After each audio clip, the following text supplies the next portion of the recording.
Hi ladies, welcome to Gorgeously Made. This week I've been thinking about Eve. I've been reflecting on Eve. She was gorgeously made by God, like you and me. And the author of Genesis, he records that she was gorgeously made in God's image. Now, to be honest, we're on this perpetual wheel, aren't we, of life. We get exhausted. No matter how well we're doing, no matter how successful we are, or feel like we're not, we kind of all have this inherent feeling like if only things were better. And quite often we blame that on Eve, don't we? And I think sometimes we think, would we have made a better choice, the right choice? And I was reading about the encounter that changed the course of history for women like us forever. And we know the story. We know the story of God's adversary, Satan, who through the serpent, he sort of tricks or convinces, Adam and Eve to go against God. And I was reading it, and what really stood out for me was a couple of things. Now, number one, it was the bit where it says, Eve makes it really clear to him that she's not supposed to eat from this tree. He tries to tell her to eat from the tree, and she says, nope, God's told us we will die if we do it. But it's a couple of things that he says that really stand out. The first thing he says to her in response to that is, you won't die. So he tells her, plain up, God's a liar. And then secondly, something that really stood out for me was the fact that it says the woman was convinced. So it goes on to say that she was convinced by the lies that the serpent told her.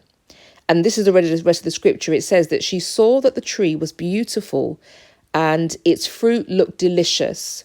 And she wanted the wisdom it would give her, because Satan had told her, the serpent had told her that it will make you wise and you'll be like God. Now, let's just pause on this for a second. And number one, the serpent has told her God's a liar. But this is really important. Eve, she's convinced by the lie. And then it says that she saw the tree and it was beautiful. Remember, God has told her that this tree is harmful, it's dangerous, it can kill you. But she was convinced that it was beautiful. Her perception had changed.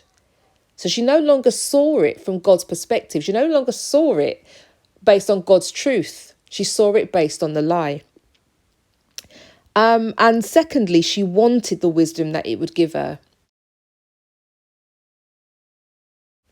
I think it's easy to get mad at Eve.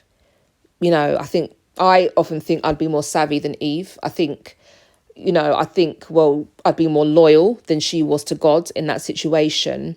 I probably would have even maybe told the serpent to go away, I'm not talking to you or whatever, and just blocked him out. But I think it's easy to see how she fell into this trap because number one, she was convinced. So she was actually convinced that she kind of wasn't enough. She wasn't gorgeous enough as she'd been created. She felt like she needed more in that moment. She'd been convinced, it says. Now, number two, she was convinced to do things her way, not the way that God had told her to do it. He said to eat all the other trees, but not that one, because that one will harm you. And so God's perfect will for her was thrown off balance. It ruined her relationship with the one who gorgeously made her. And God's purpose for her life was thrown off balance. She'd walked out of her God-given identity. Crucially, Eve had put herself before God. She put herself before the love that she had for God, that joy, the fulfillment that she had in God. I think there is a lot we can learn from Eve. And one thing is that we know we get distracted. We know there's a lot going on. So the next time you look in the mirror, try this regularly if you can. Tell yourself or think about these words. I am gorgeously made in God's image. He knows exactly what is best for me. God is never wrong. God bless.